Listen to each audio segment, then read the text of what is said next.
OnyxPathCon, and welcome to the Storypath Q&A, where we're going to answer all of your Qs, I guess. We are going to talk primarily about the Storypath system, so let me throw some caveats out real quick. We're going to try to keep it to systems, discussions, and questions. I mean, definitely if you have a question, preface it with the word question in all caps so I can see it in the chat. And we'll try to get to as many of those as we can. If you have specifics about settings, we're generally going to try to defer you to other panels. So for example, if you want to ask why Scion does a certain thing mechanically, we'll talk about it here. If you want to know what pantheons are going to be in Scion God, you should probably go check out the Scion panel. So I think that's everything we talked about. So we'll go ahead and start with introductions. Neall, since you're right next to me in the screen, let's do that. Hi, I am Neall Raemonn Price. I am the current lead developer for Scion 2nd Edition, and I was the project lead developer for the Sardonyx system that became the Storypath system at the very end of it. You know, we went through that, and no one could decide what to call it, so I call it Sardonyx. And everyone was like, I don't like that name. And I'm like, I don't care. We need to call it something. We've been going at this for 3 weeks. I don't care what you think. So that's how that happened. And then a lot of other folks here have taken that system and really run with it and really put it through its paces and done some incredible system permutations through it. So yeah, that's me. Speaking of which, Danielle. Hi, I'm Danielle Lauzon. I don't know my last name. Anyway, hi. I am the Trinity Continuum system lead. I also have done a lot of work on the Storypath system in general. I've done a lot of character creation chapters in almost every Storypath game. There's a couple that I haven't done the character creation in, but almost every single one of them. Wow. I don't think there is a Storypath like main system that I haven't worked on. There's some new, they came from like settings that I haven't worked on, but otherwise I think I've worked on all of the Storypath settings in one way or shape or form. Nice. So, yeah. Hey, Catie? Hello, everybody. My name is Catie Griffin. I have primarily worked with Onyx Publishing through Dystopia Rising Evolution as a developer for things like Hellgnaw's Guide to Wasteland Beasties, as well as Trouble on the Steel Pier. And I've also worked as a freelancer for things like Scion, Trinity, and a few other things. And I'm really excited to be here. And Ian. Hi, I'm Ian A.A. Watson, and for the purposes of this panel, I'm the content lead for the Trinity Continuum, and Danielle has saved my bacon on more than one occasion. For my part, unlike everyone else here, I tend to stay away from the mechanics, although I was involved in sort of defining what Storypath needed to be for the Trinity Continuum. And I'm Eddy Webb. I'm one of the in-house developers here at OnyxPath. And my jurisdiction, as it were, in OnyxPath is, in fact, the Storypath games. So I've touched every game on some level. I think the only one I haven't done direct mechanical work on, though, is Scion, but the rest I've done at least some direct mechanical work, if not a lot. Dystopia Rising, they came from Trinity and Scion. So we actually have one question right off the bat from Ardrick. This has always confused me in Storypath. What are story milestones and group stories in terms of awarding XP to players? So, at least for me, because I'm pretty sure I'm the one who wrote that. Story milestones are like story beats that whoever the story guide is would define. If you have a story arc or a series of scenes that you wish to have the players accomplish, like first they need to investigate to find out that X villain is going to be doing a thing. So they achieve that together. They figured that out. And so that's kind of a story milestone of, now that we know this information, where do we go next? I usually consider them story beats. So the end of a minor story arc would be what I would consider a story milestone. your story guide really is the one who's setting those. And that's arbitrary on purpose, because if you as the person who's running the game want to encapsulate what you feel is a story milestone every scene, that's fine. If you want to encapsulate it as every session, that's fine. If you feel like there's a really long session, but it was only really one story arc, then and you only want to give one, story milestone for that, then that's fine. So we kind of left it nebulous so that the story guide really can define what those milestones in their own story are. We don't really want to define, okay, well, every time you investigate someone, that's a story milestone. Every time you defeat a bad guy, that's a story milestone, right? We want that to be more fluid for story guides to decide. And so group stories are similarly done with players, right? So, if you've done a large story arc that encompassed multiple story milestones, then that may be kind of a big, large story and stuff like that. So it's really, unfortunately, I know it's arbitrary, but it's left to the players and the story guide to decide what that looks like. I think that's one thing that's important to kind of talk about Storypath as a whole, is that it's meant to be a system where it's given structure and support, but what each piece of that structure is up to either the individual game or up to the individual table. So, for example, you said about with story milestones, each person can define those, but we also think that we don't talk about languages. For example, we don't define how many languages you can learn, because each culture has, a wild variety of how many languages a typical person can speak. And so rather than us defining that and therefore inadvertently centering that in one specific part of the world, we just say, you have as many languages as your character concept would logically have. But again, we don't explain it out because we want people to use this system and then say, okay, now we'll fill in the gaps with that. Right. So as more questions roll in, I do want to take a step back. Neall, you had mentioned all the way back to Sardonyx, and you kind of coming on boards to help develop the system. So what kinds of things did Rich come to you and say, hey, I need Storypath to do? And what did people like Ian have to come in and also say, I need Storypath to do this? So at the very outset, Storypath was only for Scion, because Scion, and I don't think I'm going to really ruffle any feathers by saying this, Scion First Edition system broke down very easily and very early in the sort of power curve. It was a well-known thing, and Scion garnered a reputation. Rich said, I want the next edition to be, real clean. From man in the street to God in the sky. And I said, okay, we can work with that power curve. And then along the way, we kind of kenned on to the idea that Trinity especially had a very similar power curve, although you don't kind of experience it in one game. And Ian can definitely speak more to this. You have talents and daredevils sort of at the hero scale. And then you have sort of scions, Trinity Scions, Psions. You have Psions at the sort of demigod level, and then you got like Novas and Aberrants at the god level. They're really like throwing around stuff. And it doesn't map exactly, but you can see that there are very similar systemic needs and ways to express a lot of firepower within the system, basically, and a big scalability of how things are affected. So we designed the system around those metrics, and we always looked to Storyteller for inspiration because that was what a lot of us grew up on. But I've been playing Storyteller for more than 20 years at the time, and there were always things that bugged me that never got fixed in any edition. So I was like, cool.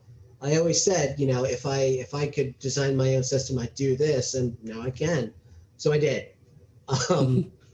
So that's why you get stuff like skills come first and then attributes. And attributes are really more like approaches to how you deal with an issue, and then why the skill list is so condensed, and the whole bit about don't worry about what specific merits your character has. Look at the character holistically.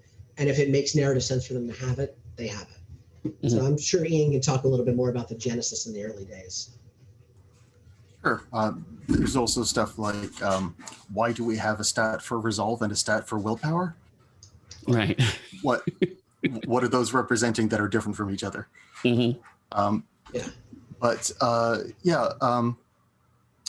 Aberrant obviously came first in 1999, and Scion followed in 2007. Aberrant, I'm sure a lot of first edition players are familiar with mega attributes. Those were sort of the big thing which really broke down. Quite like if you don't have mega dexterity, you might as well just roll up a new character, basically. Right. And it's frankly kind of ridiculous. And epic attributes from Scion, even though it came 8 years later, it didn't really improve on a whole much.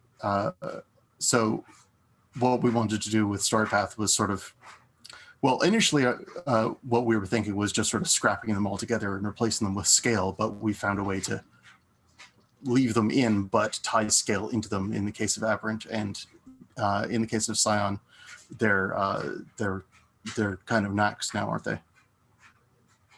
Yeah. Epic strength, epic dexterity. Yeah, there's knacks now. Yep. Right.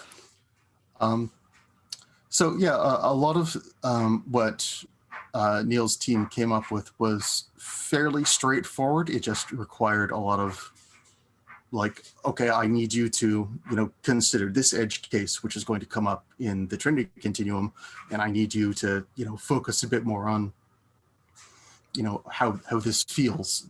But 90% of what it ended up being was sort of the same thing that Neal had proposed. There wasn't a whole Danielle. lot. Oh, sorry. No, Danielle did a lot of work reworking the system and taking my Franken system of stitched together drafts and making it into an actual game. Danielle, did you want to talk a little bit? Sure. Yeah, I could talk about taking the Franken sardonic system and turning it into Storypath. Making Franken sense. The initial like sardonics, what became Storypath was kind of this rolling. I mean, we've talked about it a little bit on the Pathcast and some other places, but it was this kind of a rolling system where one person started working on it and then they kind of lost steam, and then somebody else started working on it and then they lost steam, and then Neal started working on it, and then it like just kept rolling into this bigger like Katamari of things. And I did work on the sardonic system, kind of attempting and failing to create paths. Actually, I think I iterated paths like 2 or 3 times, and then Neal just changed them because he kept telling me do this thing, and I would do exactly what he told me to do, and then he would say, "That's not what I want. It's what I told you I wanted, but now that I've seen it, I don't want it." And I'm like, "Well, okay, what do you want?" And then he'd be like, "Do this instead," and I'd do it, and then he'd be like, "So." I know I asked you to do this. And that happened a couple of times. And then eventually I think Neal just kind of, took his, what he wanted and out of his own head and was able to take what I had done and take what he was thinking and make it work. But it still wasn't a system. It was a bunch of subsystems that were like explained well, but not put together well. And so actually when Storypath was like, okay, now we have Scion and it's in development phase, and we have Trinity and it's in development phase, and the Storypath system needs to be specific for both those games, because those games are 2 different games that have 2 different feels, that have 2 different needs. And I kept asking Neal, like, hey, do you have this like system document? Do you have the system chapter for Scion? He's like, no, I don't have it yet. I'm like, okay, well. And I was like, fine, I'll just make one. So actually Tara Zuber wrote that after like I developed it, but I asked Tara, I was like, okay, here's what I've got for you. Here's what I need you to do with it. And she wrote a pretty good system out of that. And then I tweaked it some and made it presentable as a chapter. And then Neal was like, oh man, that looks pretty good. Can I take it? And I was like, sure. That is how it happened. That's exactly how it happened. So, the the thing about creating a brand new system for a game is that you don't ever really know, even when you're thinking of, oh, well, we need to consider these edge cases, for the future of Aberrant, because this is where we're all thinking what is the most complex game of all the games that may be applied to the system? And it's Aberrant. So, yeah. So how do we make sure that the most complex game, the mage of Storypath, does not completely break the system that we're making? Mm-hmm. And there's no way to know that, honestly, when you're first starting to build a system. So you just kind of mold some stuff and hope that the framework is solid enough. And I think it is. And I think that we've learned a lot also because, you can play test what you've made, but until it's in the hands of thousands of people, hundreds of people playing, that's when you really find out that, like, oh, nobody's using this thing. Like, we wrote 500 words about it and everybody ignores it because it's right. It's hard to think about. It's easy to forget. It's not a major, like, it's a small subsystem. Nobody's using it. And so, they're definitely, like, in a couple of years, if I could make a bid for Storypath 2.0, it'd be like the best game ever.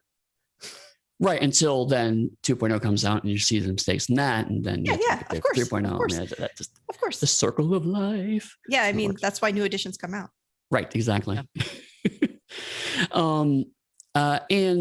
So after that creation happens, if I'm remembering the order of things right, then I started working on Dystopia Rising using the Trinity drafts. Yes.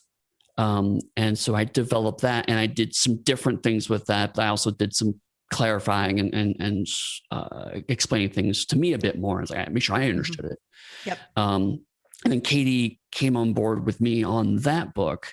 So maybe Catie, you can talk a little bit about what it was like working in a system that was 85% formed, I'd say. Right.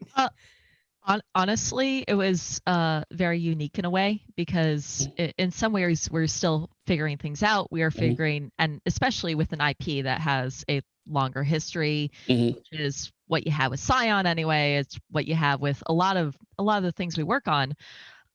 It's figuring out how to, in some ways, condense all of this massive amounts of material down into a system that works for that IP. And in this case, it was, I largely worked on strains and lineages in particular, and I think that's a great example in that we are figuring out how to do the edges in that and how to assign edges. And eventually we wound up doing, your strain determines an edge and your lineage determines the edge, and you have edges that way. And that kind of defines, for lack of a better way to describe it, kind of your origins in some ways, and your genetic, like, mutations for Dystopia Rising Evolution. And that was something we had to figure out. That wasn't set in stone. That wasn't something that was like, this is preordained from the Storypath system. This is just how it works. It was something that we, like, batted back and forth. I remember sitting in an airport with Michael and, like, thinking about it and going, like, oh, maybe we try this, maybe we try that. And I remember sending you an email and being like, how about we try this? And it really was a great, I feel like, collaborative effort among not just you and me, but all the writers, because all of them had different ideas, and it in some ways grew organically because some things, like, you would catch, I wouldn't catch, or something somebody else would catch, like, we didn't catch. And I think it's a stronger system for that, if nothing else. But it's interesting because in my experience, nearly every company, they make a system for one game, and then they finish that game, and then they make they adapt the system for the next game and the next game. We really ended up 3, and you can even make an argument for 4 if you count They Came From games simultaneously before the first one was out. And so as a result, some terminology kind of shifted around between the games. So for example, I was the one I remember stumbled on the buying off difficulty language. And I remember Neall contacting me, like going, yes, it's a currency and you spend it, being very excited about that. That leads to a question we got from Ardrick in the chat. Was that someplace in Storypath mentions exceeding the difficulty rather than just meeting it? And if that's intentional or not. And I think it's fair to say that's probably inaccurate. Should we meet or exceed, right? Yeah. I could speak a little more to that. When we were first making the Storypath system, we had some like versioning issues where originally it was a difficulty is what you need, like the number of successes that you need to accomplish a goal. But then we had all these stunt ideas, right? Where we wanted extra successes to matter. And for a lot of cases, one of the design goals for Storypath, and I think Neall can, talk more on this because this is one of his kind of design goals, is that Storypath is designed as a game that extra successes are good and they matter, but we also wanted there to be a chance for soft success or soft failure. So we want you succeeding on an action most of the time. So a difficulty should really only be about a one success difficulty, but sometimes things come with hidden complications, or not hidden, but complications, or, just things happen because you took that action. And so that's where complications and stunts came in. And we had built this whole complication and stunt system. And we're like, okay, well, you get successes and then, you're going to spend those successes to do extra things, to buy off complications, to buy stunts, and be all this cool stuff you can do with it. And at the time we were thinking, okay, you're going to need to exceed excess successes over the difficulty. And so it made it, especially in combat, it made it sound like if I hit you, I do damage. If I hit your defense, did I do damage, or do I now need to spend extra successes to buy a stunt that lets me do damage to you? Right. And that's how it was, because we were thinking of, okay, we've hit the difficulty and now we're going to spend all these extra successes. We weren't considering that when you hit the difficulty, you still do what you were trying to do. Right. That's the baseline. You do the action you were trying to do, and then the stunts and the complications and everything else is the extra successes you get. Right. And so it was intended to work that way, but the language around it was a little off. And so we had to go back and be like, no, you just meet that success threshold. You have done your action. You've made whatever it is you were trying to do.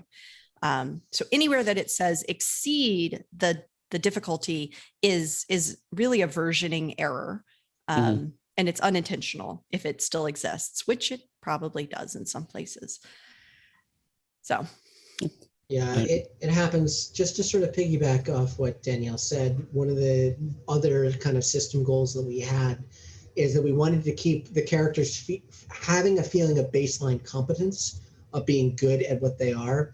A real issue I had with Storyteller and the way Storytellers sort of described attributes and abilities, it was like, well, if you're like a 2, you like have some training and you're kind of good, but if you're a 5, you're best in the world. And if you look at the math, like, yeah, a 3 dice makes a big difference, but it doesn't make that much of a big difference. Right. And you'd see people be like, well, don't take a 5. You can't justify your character having a 5. And I'm like, that's a 1 die difference in having a 4. Like really? Like what's the big deal? And so we just threw all that out of the window. Like, your characters are competent, and it's really about how competent they are. And in the event that they actually fail, you generate momentum, which was an attempt by some of the system writers to mechanize the gambler's fallacy. And for those who don't know what the gambler's fallacy, it's always like, oh, if I keep gambling, my ship will eventually come in, right, no matter how many times I lose. And probability doesn't work that way. Statistics don't work that way, but that's how casinos make money. But we also like to make money, and we can mechanize that. So we did in Storypath. And that's where momentum. Nice. Not where I thought you were going to go with that, but thank you, I guess. So we did have another question from Seabass73. Every game has its own tweaks to Storypath, which is a cool thing. Are there any aspects of systems that will always remain a part of it, regardless of which game it is used for? Or is literally everything in Storypath subject to changing based on the game line's needs? I'm probably the best person to answer that, I think. You are, yeah. I have an answer, but. Well, I'm curious about your answer first, because then we can compare notes. So I think the core of Storypath are stunts, complications, and like the difficulty, right? Mm-hmm. Like how you roll the dice, your skill plus attribute, and paths. Mm-hmm. Those are like what the paths look like may change, but their existence will not change. The existence of stunts will not change, and the existence of complications will not change. I think those are the core elements that make Storypath what it is. That's about what I was going to say. I mean, I would also even say that right now, I imagine just about every iteration of Storypath will probably have dots to enumerate them, and we'll probably use D10s. I don't imagine a version of Storypath that changes the dice up.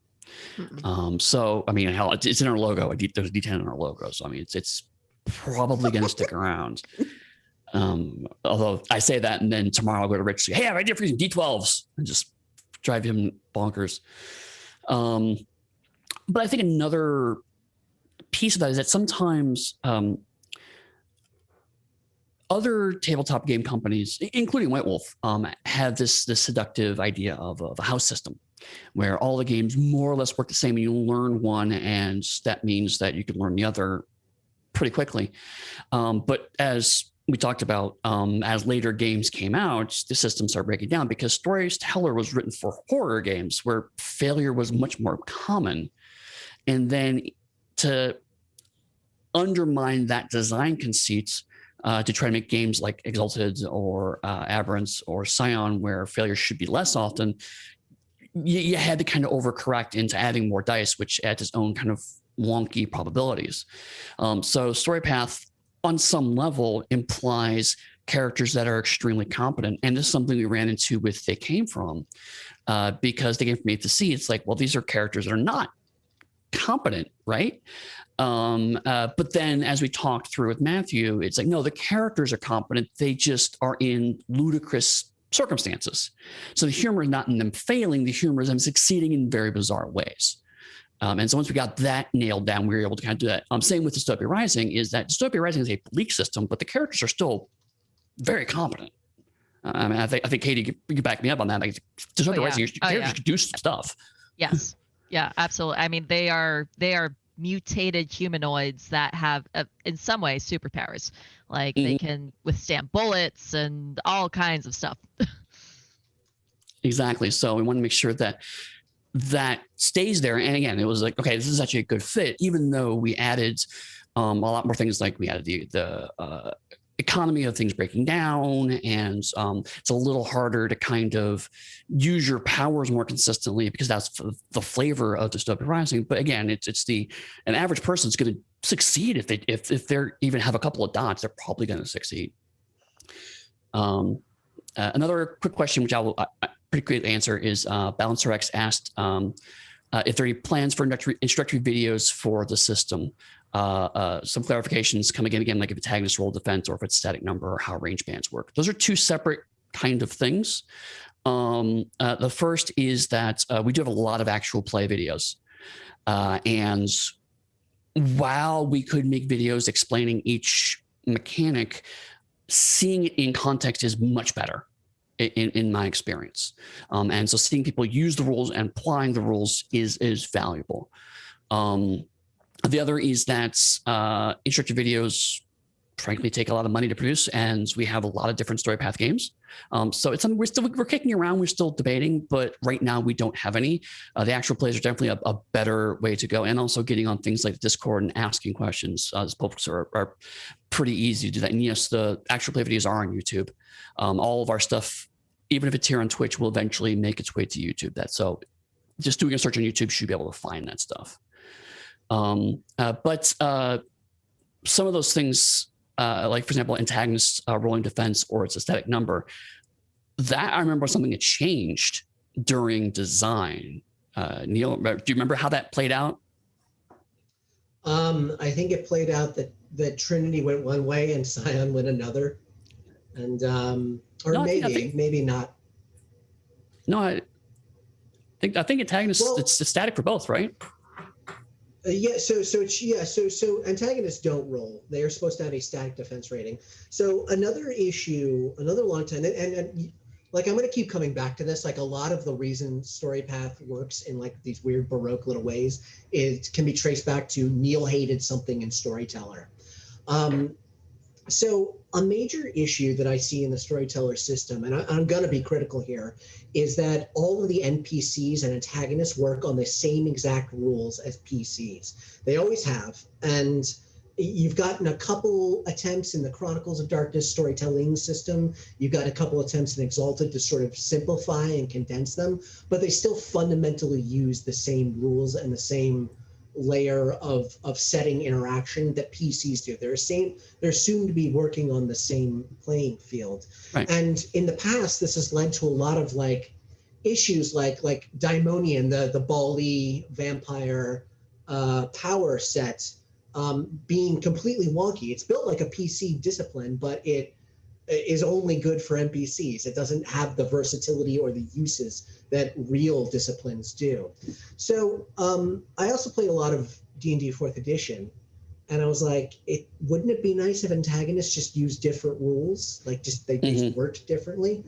And so originally PCs also had static defense, and then Rich came to me and said, no, I want to roll defense in there. And I was like, well, okay, well, we have these stunts in here. Maybe players make their defensive roll to generate defensive stunts, and then they can do all kinds of whatever they want. And they can maybe power esoteric defensive powers to have stunts in there. Another big thing that another writer, Malcolm Shepard, was really big on in Storypath was building in what he called system hooks. And that's interactions within the system that other game lines can take and hang powers on. And you don't want to put too many of those in there because it makes your system nothing but spikes. But once you do that, you can do a lot with it. So that's a long way of answering a question of I don't actually remember how. Well, I mean, I think that's fair. That's why I brought it up, is because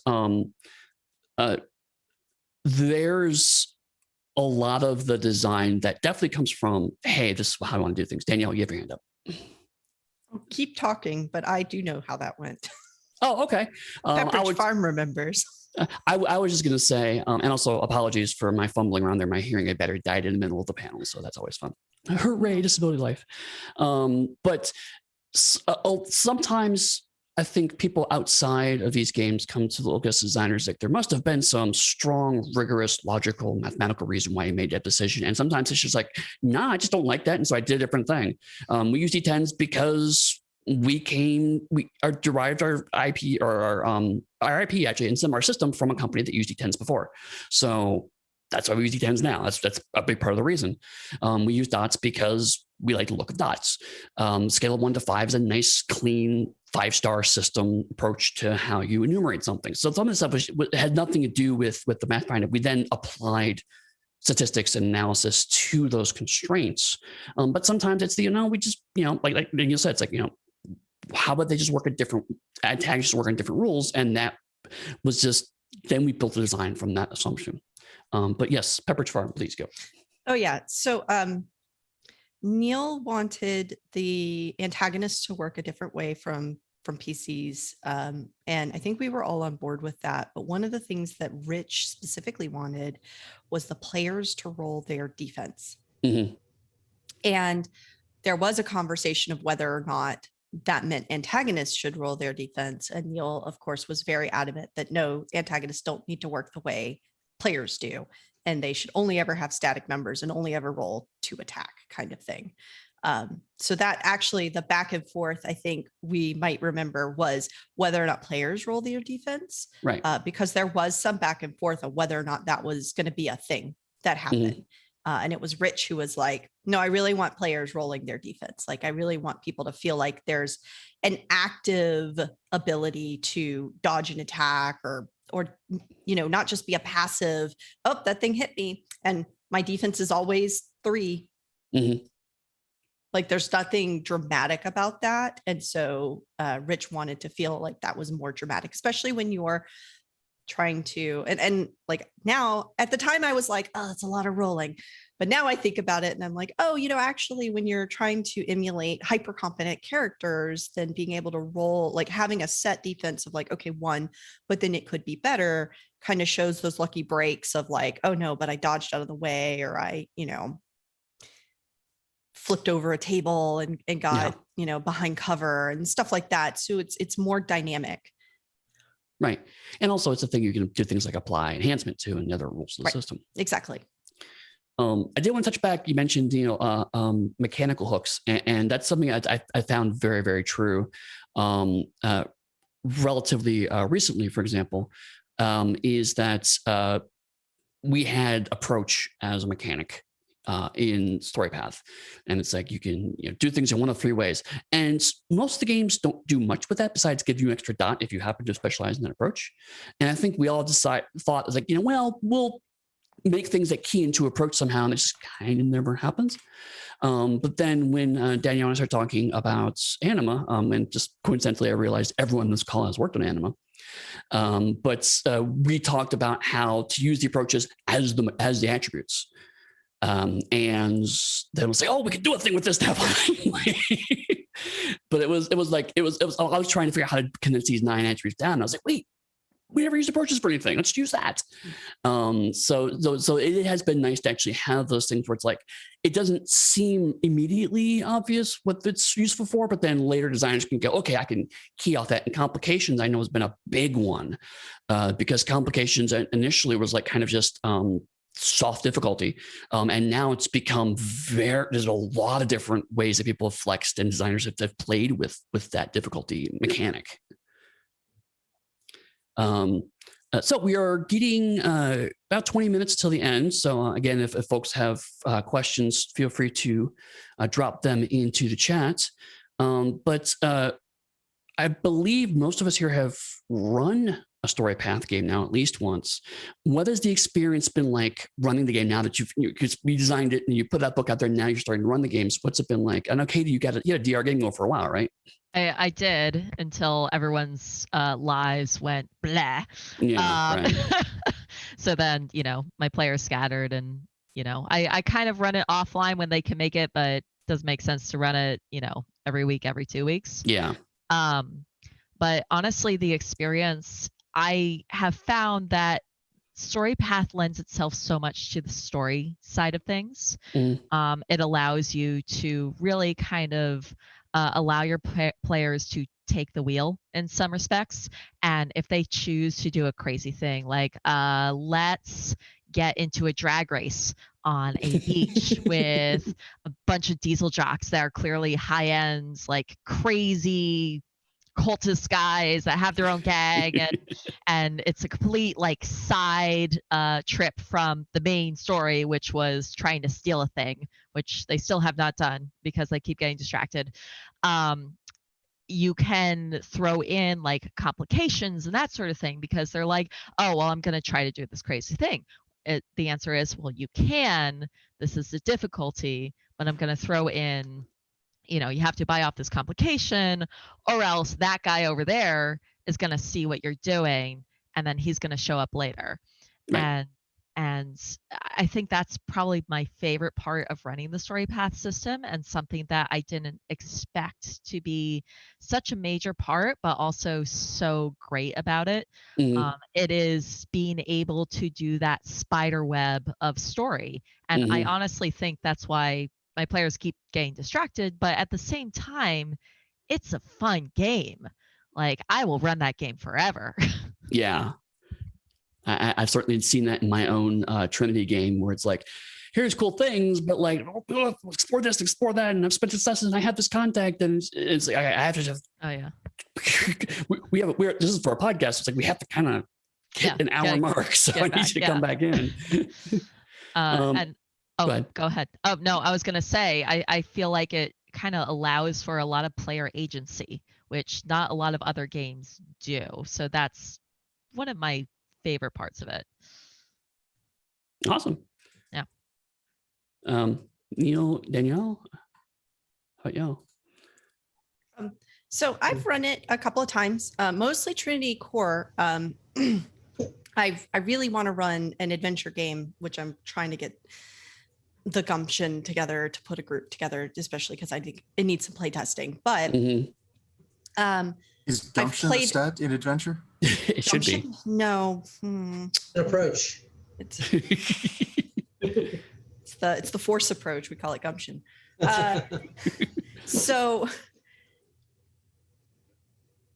He's having to go to bed. sorry, I'm just shocked that my dog is in this room. She's been in here for like 45 minutes. I shut the door. I didn't even realize she was in here. She's being so quiet. I was just like, where did you come from? Is the door open? Like, no. Teleported. Bloop. Yeah, she must have been sleeping in a corner. Anyway, sorry, distracted. So one of the things that I've noticed, and it kind of plays off what Catie said, is that I think all games of Storypath are really games where you play to find out what's going to happen next. Mm-hmm. You can have a story, you can have a plot, you can have an idea of like the major actors as the story guide. But honestly, when I'm running a game, we're all just kind of playing and just to see what happens next. Mm-hmm. Even like the players are like, oh, we're going to do this thing. And I'm like, yes, let's do it. I don't know where this is going, but let's find out together. Right. And I think that's a thing that it really facilitates well, is play to find out what happens next. Not necessarily like you can have an elaborate story and have people follow it and all this kind of stuff.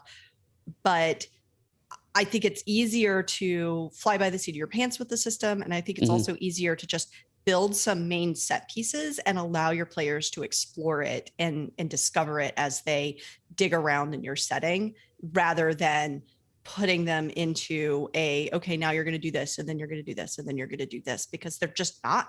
And the game, like complications and stunts and all of that stuff, really facilitates them just kind of doing whatever. Like, Ian, you had a thought? Yeah, I just wanted to mention that like shows like Leverage were a big inspiration for what we wanted to do with the Trinity Continuum. Mm-hmm. And Leverage co-creator John Rogers refers to Leverage as competence porn. Yeah. Because the audience just likes watching people who are good at what they do stuff. Mm-hmm. And the storyteller system doesn't really handle that very well, but Storypath does amazingly. Mm-hmm. It's not whether or not you succeed that's interesting, it's how you succeed.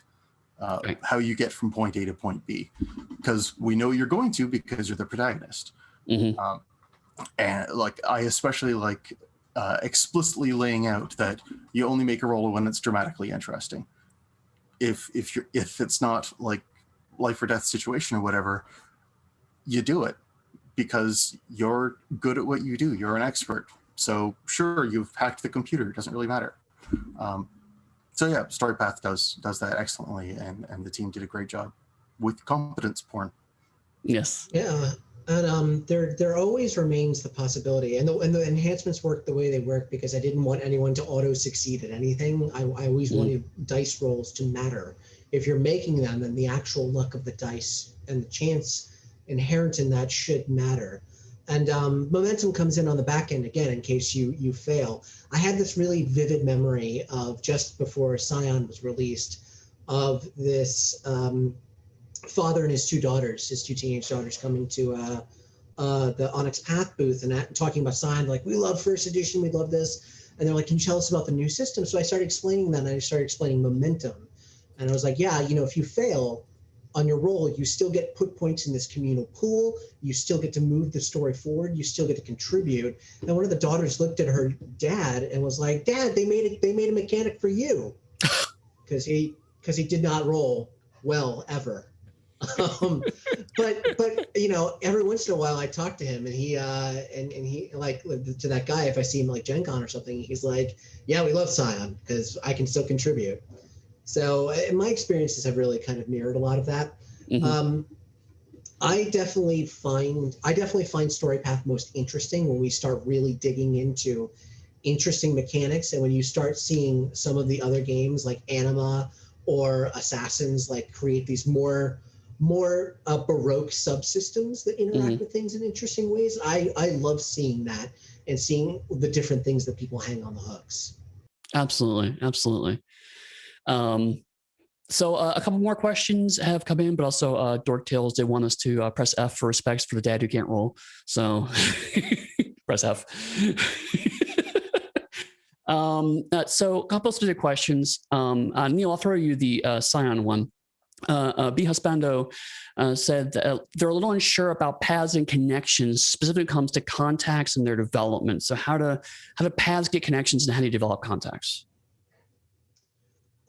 So paths and connections, and you should generally generate the connections to the path and the contacts when you should have a good idea of them when you create the character and when you create the path, and who would make sense for this character to have allies with, to have contacts with. If you're a doctor, you know other doctors, you know academics, medical academics who don't have an MD.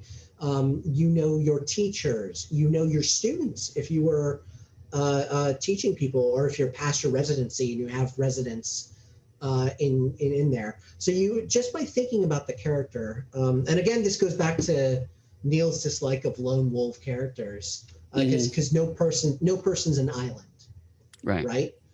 You have an ecosystem of people that you know and care about you, and that you could potentially talk to or leverage or do all sorts of things with, engage with.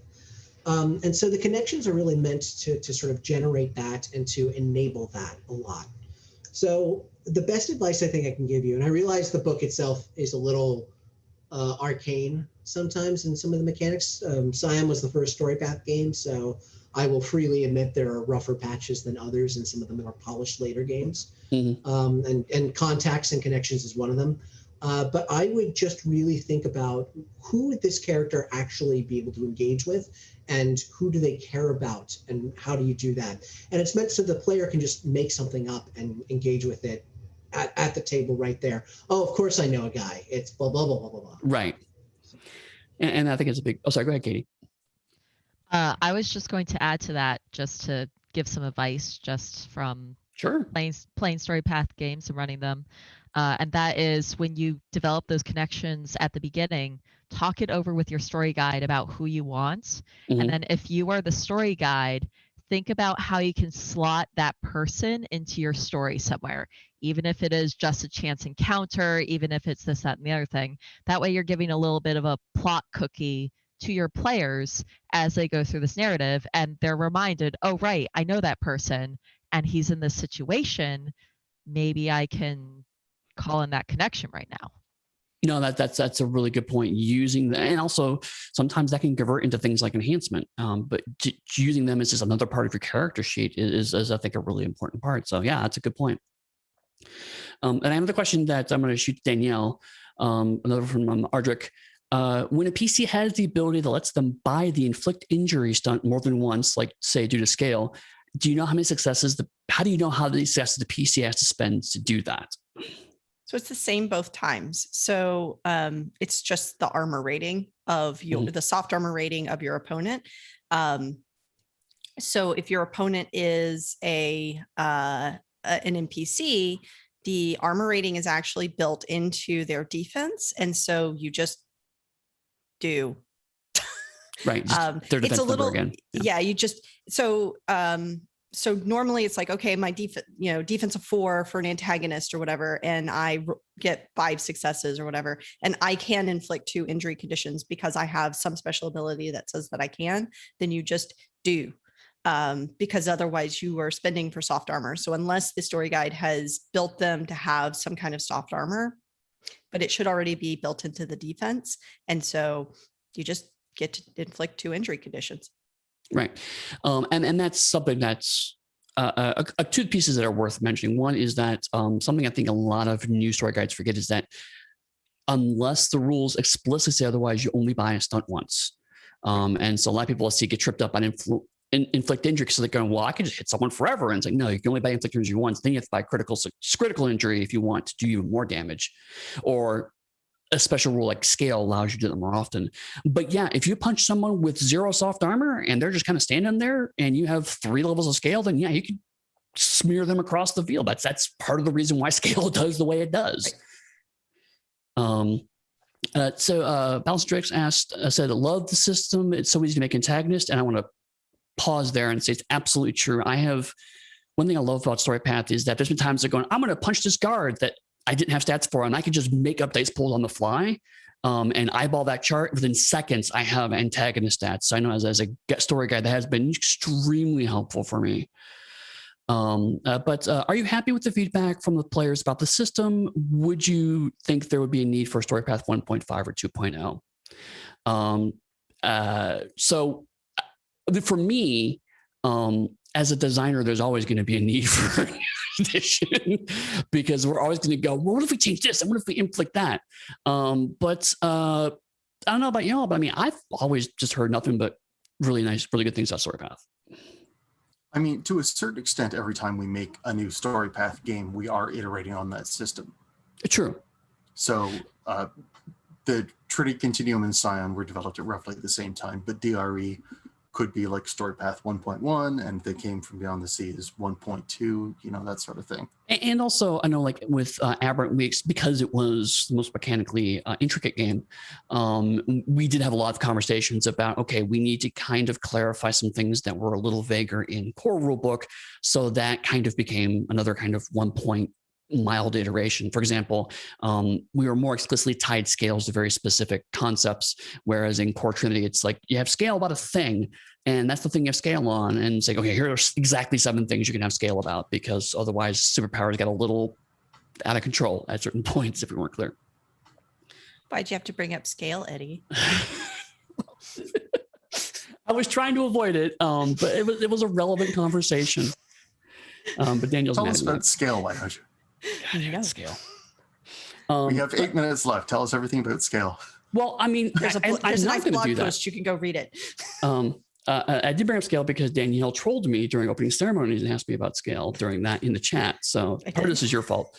But part of it also is scale is ground zero, I think, for a way that some people struggle with approaching Storypath, which is that it's not designed to explicitly detail things, right? It's meant to give you arbitrary metrics so that you can compare a thing to another thing. But what those things are depends on the game, or even sometimes depends on the chronicle. So it's scale is an example of mechanics. I mean, anything. It's like if 2 people are at the same scale, they don't use the scale rules. And that means whether they're talents, whether they're normal people, whether they're zombies, whether they're novas, what have you.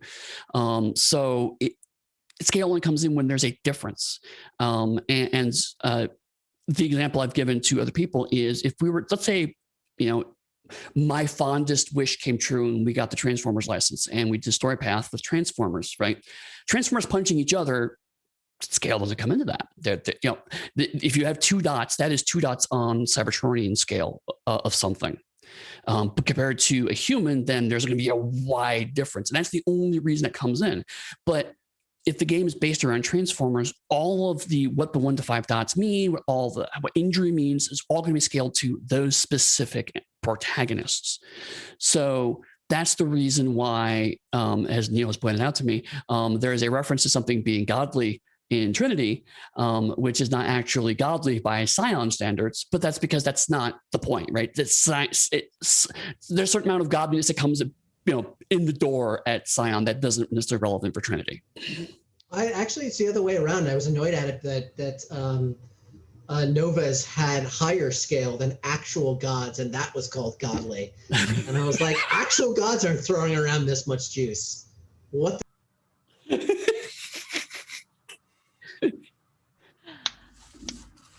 So there you go.